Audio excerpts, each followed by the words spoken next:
Welcome into Daily Faceoff Live, your go-to source for everything hockey. Live every weekday at noon Eastern.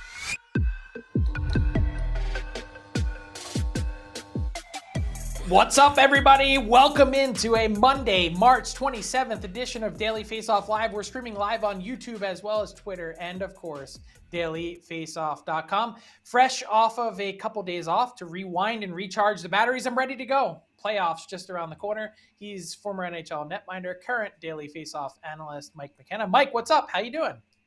Man, living pretty wild weekend, finishing up spring break here with the kids in St. Louis, Missouri, and they're back at school. So that's a nice thing for me. It allows me to work a little bit, and it's good to see your face, man. Hope you had a good time off. Yeah, as I saw someone post in a meme, Sunday is technically the Friday for parents who have kids in school. So there you go. Yeah, so let's throw two minutes and 30 seconds up on the clock, and let's dive in with what was a pretty wild weekend for Auston Matthews, because guess what? News flash to the Tampa Bay Lightning and the rest of the Eastern Conference.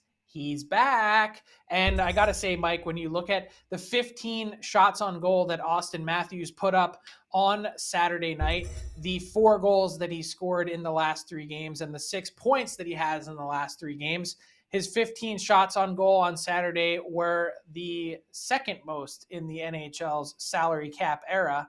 It finally feels like, to me, watching him, just eye test, not necessarily production, that Auston Matthews is back to being the elite, dangerous threat that he'd been missing for most of the season. Yeah, there's a couple reasons for that, Frank. I mean, this wasn't but maybe a month or so ago we were talking about, where is he? Where's the scoring? Well, did find out that he had a hand injury that had been bothering him for a lot of the season, and now he does feel like he's pretty healthy. And I think you can kind of see it in how he plays. His shooting is back to what you'd expect, right? He's beating goalies clean from a distance, but he's also driving the net really hard. And that shows, to me, a confidence not just in his game, but in his body. He's scoring goals from in tight. He's getting pucks on his blade and doing the things that he wants to. And I think for me, he's got 8 goals in his last 10 games. It's just what you expect from Auston Matthews. His pace is down this year, but I think you can factor that into the injury. I think you can factor that also into him rounding out his game and getting better defensively. So kind of all that together. But the bottom line, Frank, Matthews is red hot. And here's the reason why. He's wearing throwback 652 tack skates. That's why, Frank. These things look sick as can be. I guarantee it's all confidence. Will you look at those wheels, Frank? I bet you even had a set of those when you were a kid. I did have a set of those, and my dad actually still rocks those, like the old school tacks. So pretty awesome. His have the air pump on them, believe it or not. I don't know if you remember the pump on the side of the skate. You could you pump a little extra air in there. Yeah, that was from, it was a collab with Reebok, I think, before Reebok was even in the game. Some of them had that little canister. It was like a CO2 cartridge. Remember those? Man, yeah, those were great skates, the Mike Modano specials. Pretty awesome. Yeah, so you're a gear nerd, and perhaps one reason why. But I would say, too, the confidence and the swagger that is there for me. That's the biggest difference is when you saw him walk into the rink last year, every time he hopped over the boards, you're like, this guy is an assassin. He is going to score. He does it without thinking. He does it without pressure. He just continued to do it time after time, night after night. And we had gone so many games this year, really kind of 60 games, the bulk of the season, without seeing that same type of threat. And now if you look over these last 14 games, Mike, 10 goals scored for Auston Matthews. Certainly looks like he is back. And that's bad news for the Lightning, who seem ripe for the picking this year, even though they say that they'll be ready to flip the switch when it comes to Stanley Cup playoff time. But if you're the Leafs and you're looking for a way to finally get over the hump and into the second round, Matthews being red hot at the right time would be key. Let's talk about the New Jersey Devils and their opportunity that they have in front of them. They officially clinched their spot in the Stanley Cup playoffs over the weekend. That brings the total in the Eastern Conference to 3, the Hurricanes, the New Jersey Devils, as well as the Boston Bruins, who, not a big deal, have just won 7 straight. But when you look at the Devils and the job that they've done trying to chase down the Carolina Hurricanes, the strides that their young players have taken this year, the way this team looks now with Timo Meier part of their lineup, what do you view in terms of the ceiling for the Devils and their playoff chances? Like, what is a realistic expectation to set for this Devils team as they enter the Stanley Cup playoffs in a couple weeks' time? Well, to be brutally honest, I don't see them as being a true clear-cut favorite for the Stanley Cup, Frank. Okay, like I think could they make it to a Stanley Cup final? Maybe. Eastern Conference final, to me, that's really realistic. Like the Devils are possession monsters. They have plenty of skill, like you said, the young talent, and I think that Fitzgerald's done a really good job of making sure they surround it with quality players there, right? You bring in Timo Meier, you've got a lot of playoff experience with Andre Palat, who's starting to catch his stride a bit. Even Dougie Hamilton has a lot of playoff experience. But there's two things that make me a little nervous. Like, I think the Devils are still one injury away on defense from making me real nervous. And you know how playoffs are. It's rugged, it's hard hockey.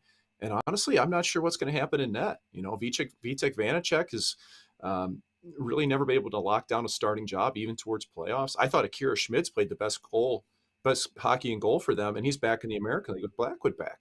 So, Frank, I have questions in terms of the defense, the goaltending.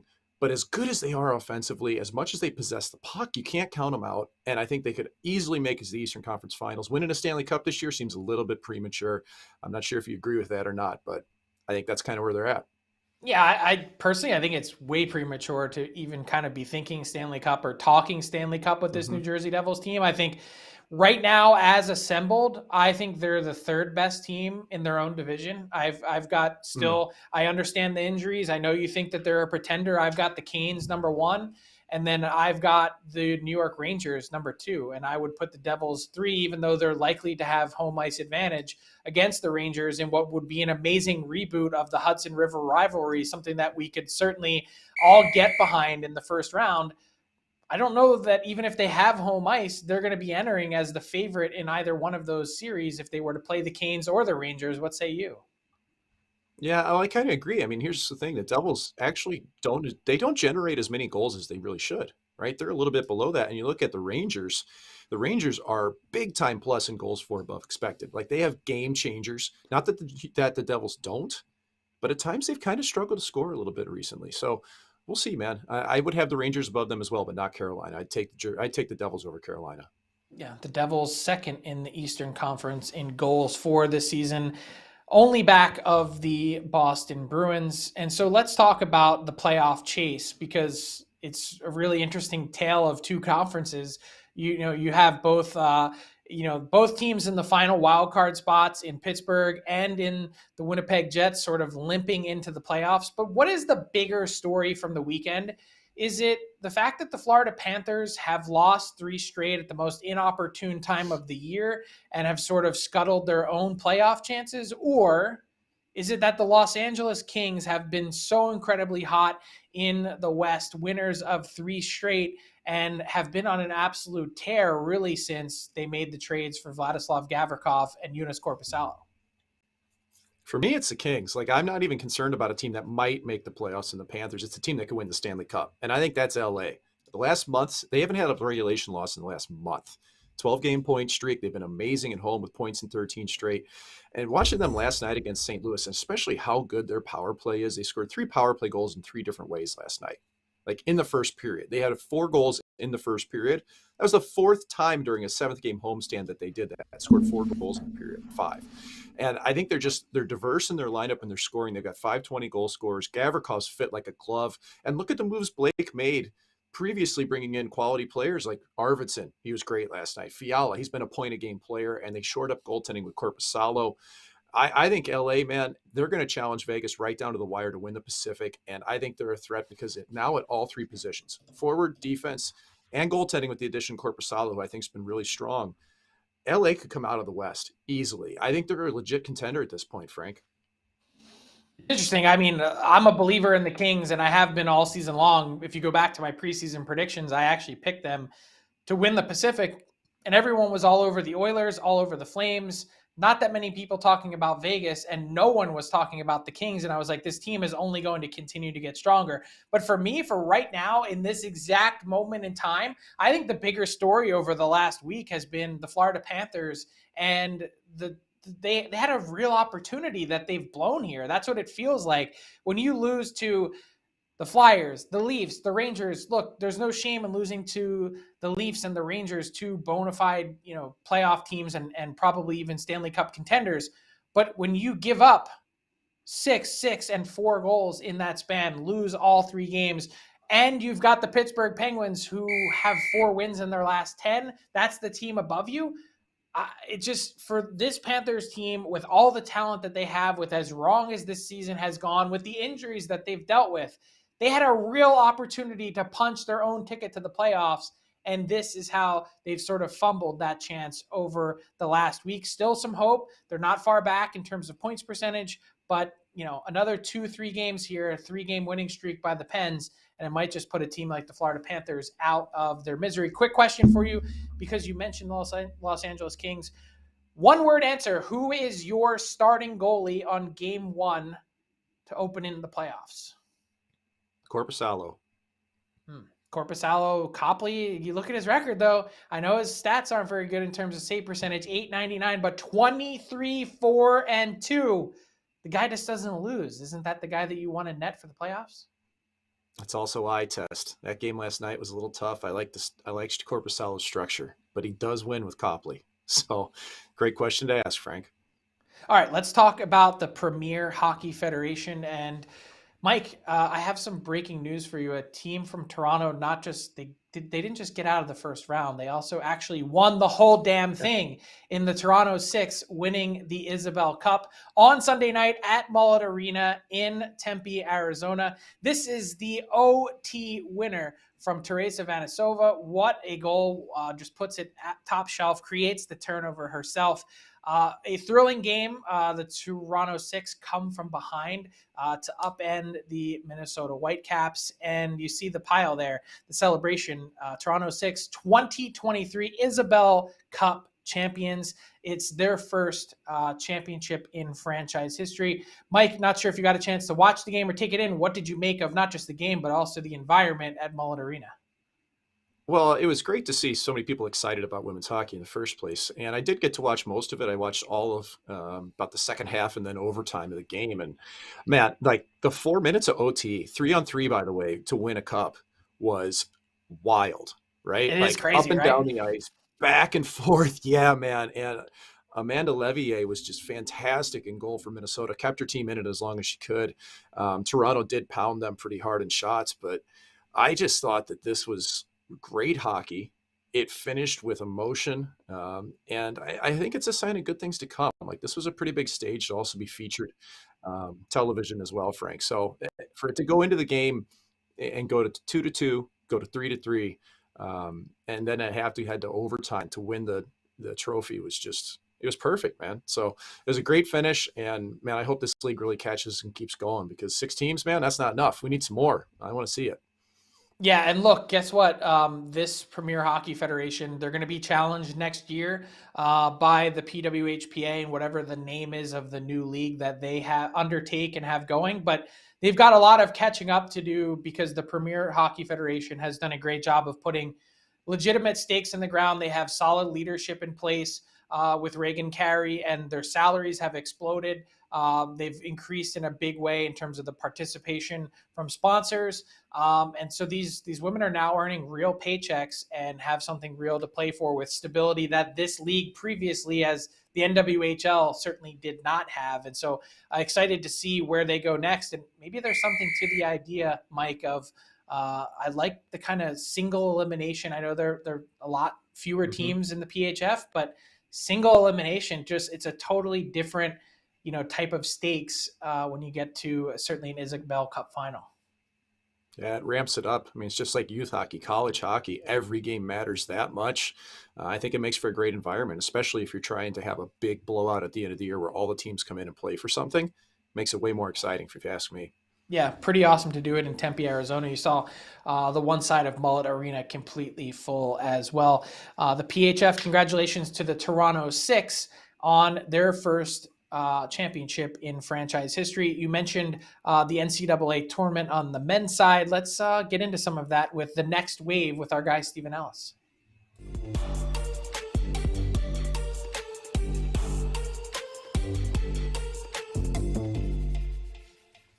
That's right. Pleased to be joined once again by our guy, Steven Ellis, our prospects analyst. And on this week's edition of The Next Wave, there's so much to get into, Steven, with some of the top draft picks leaving the college ranks and joining their teams. The New Jersey Devils, for instance, were so close to getting Luke Hughes. They went to overtime in their game with Penn State on Sunday evening. Instead, Michigan will be playing for the Frozen Four title and an NCAA championship in just about 10 days, 2 weeks' time.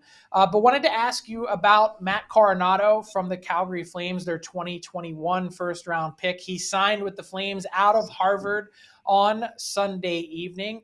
What kind of player do you think Coronato is, and what do you like his chances of being an impact player for the Flames? He's on his way to Calgary today to join the team and is expected to play Daryl Sutter willing games in the Flames lineup as they try and chase down that final playoff spot.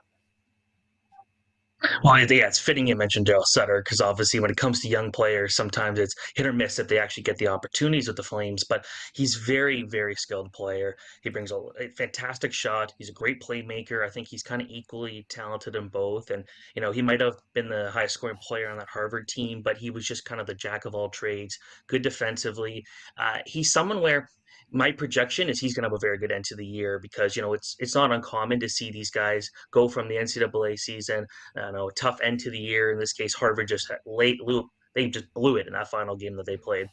He's going to go there. He wants to get revenge. He's got a good opportunity, no pressure on him at all, and he's playing for a Flames team that's looking to still get into that wild card spot. I think he's going to be a nice little player who can get into the middle six and do a lot.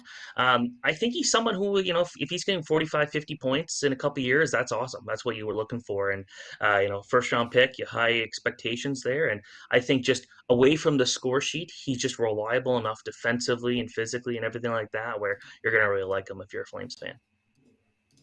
Yeah, and let's not just go past Coronado here with those smart kids out at Harvard. Playing in the ECAC myself, saw a lot of them, and I got another name there, Sean Farrell, who was phenomenal for the club this season. He just turned pro, signing his entry-level contract with the Canadians, and had a monster season at Harvard. He's also done that previously in the USHL with the Chicago Steel. So, what can Canadians fans expect out of Sean Farrell when he makes his debut? He's one of my favorite prospects in college hockey, and I know for Canadian fans, it was kind of all Lane Hudson this year, but Sean Farrell, seeing how many points he put up this year, he was the top scorer on Harvard, and it just, even a bad game for him, he was still finding a way to be effective. He's very quick, he's very skilled, he can be a bit feisty at points. You don't always see that from a 5'9" player, but I think that, the Canadians have always been a team that's willing to give smaller guys opportunities. Cole Caulfield, they obviously have lucked out with him big time, but I think Farrell's going to go out there, be another middle six player, kind of like Coronado and Calgary, and he'll be cheap, obviously, being on his entry level contract. He's a great playmaker, a fantastic shooter. He's got a great release, and again, he's someone he's got so much energy. He backchecks really well. So while I'm not totally sure of how high his ceiling really is, I think he's another guy that, if he's getting 50 points a year, that's a huge bonus for him, considering they drafted him in the fourth round in 2020, which was a hard year to draft, obviously, because you missed out on all those playoff runs for all those teams due to COVID. But seeing what he was able to do with the Chicago Steel the next year and what the type of college player he's become, there's very few prospects, I'd say, outside of a first round player that have really developed like he has the last couple of years. Yeah, Lane Hudson will be playing on in the Frozen Four with the BU Terriers, and so certainly another player to look out for the Montreal Canadiens and their fans. Steven, wanted to stick actually with Harvard and ask you about Alex Laferriere, not to be confused with Alexis Lafreniere, but he's also leaving Harvard in some news that I reported on Sunday evening. He's expected to sign his entry-level contract with the Los Angeles Kings, a third-round pick. He leaves Harvard after 2 seasons played. And the interesting thing about Laferriere, I'm told, Steven, is that he's expected to play regular season games with the Kings over these next few weeks to get his feet wet. I believe he's going to start in the AHL with the Ontario Reign and then move up to the NHL and burn the first year of his contract, of course. What can we expect from Alex Laferriere? Well, he was actually a prospect I really liked when he got drafted in 2020. He was drafted 83rd overall there. But I think part of the issue then was for his offensive output never really blew up, and his skating wasn't great. And I think the skating was a big reason why he wasn't able to put up a lot of the points, where it felt like he was trailing too much. It just wasn't working out. But going to college, he's been able to really work that through, and playing on that dominant Harvard line with.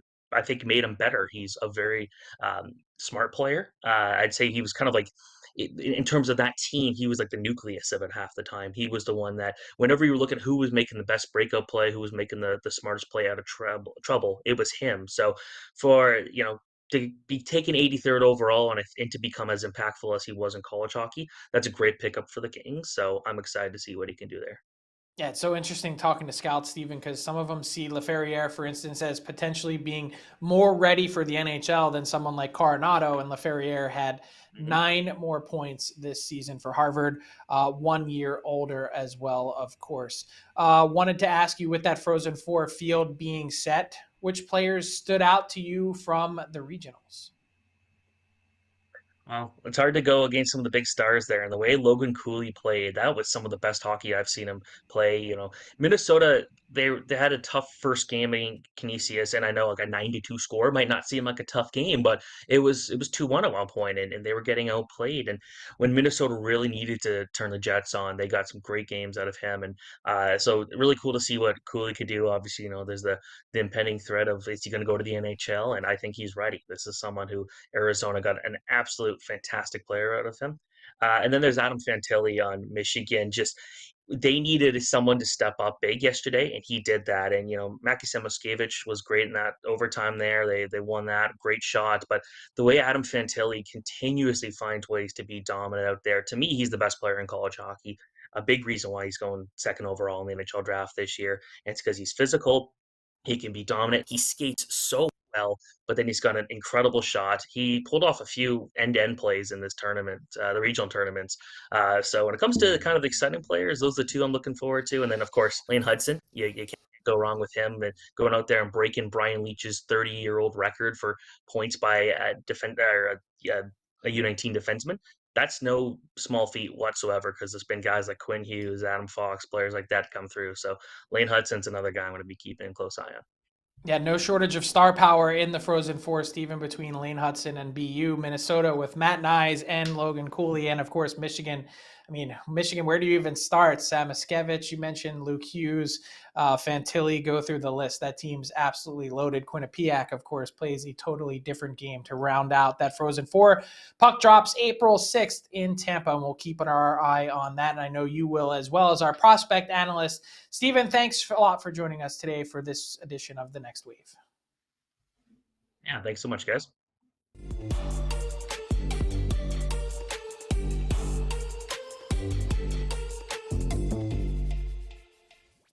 All right, Mike, time for our daily face-off inbox question of the day. I see you guys lurking around in our YouTube chat there. If you've got a question, fire it in there for us.